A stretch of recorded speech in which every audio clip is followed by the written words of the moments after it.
19-cu suala baxır. Deyir, sinifdə şagirdlərdən biri davamlı şəkildə digər iki yoldaş tərəfindən incidilir. Yəni, sinifdə şagird bullyinqə məruz qalır.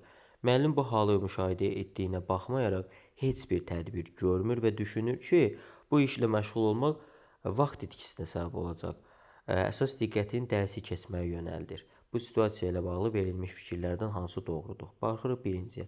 Deyir ki, ümumi pedaqoji tələblərdən təhsildə bərabər imkanların yaradılması tələbi pozulmuşdur.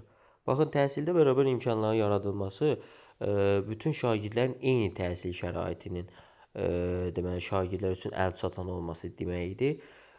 Bu aid deyil bizim situasiyamıza. İkincidə deyir ki, müəllim təhsil alanların müstəqil həyata və əmək fəaliyyətinə hazırlamaq vəzifəsini yerinə yetirmir.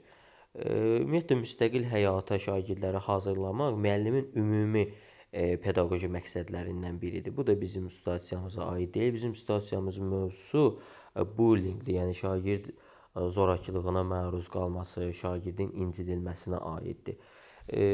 Üçüncüdə deyir ki, müəllim şərəf və ləyaqətinə hörmətlə yanaşmaq hüququndan istifadə etmir. Burada müəllim hüququndan yox, şagird hüququnun pozulmasından söhbət gedir. Bu da bizim situasiyanın cavabı deyil.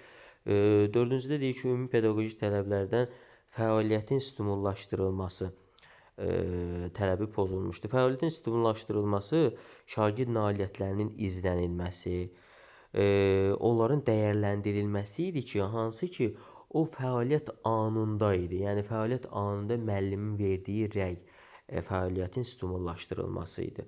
Bu da bizim situasiya mövzumuz deyil. Beşincidə deyir ki, ümumi pedaqoji tələblərdən dəstəkləyici mühitin yaradılması tələbi pozulmuşdur. Bəli, burada dəstəkləyici mühit pozulur. Müəllim sinifdə görür ki, şagird incidilir, bullyinqə məruz qalır. Müəllim buna göz yumur.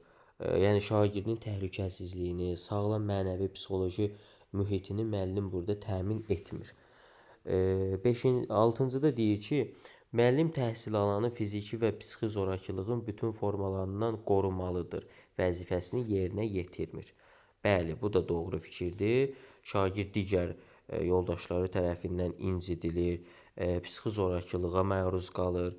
Müəllim qanunla neynəməlidir? Bu halın qarşısını almalıdır. Bu qanunla bu halın qarşısını almağa borcludur, məcburdur.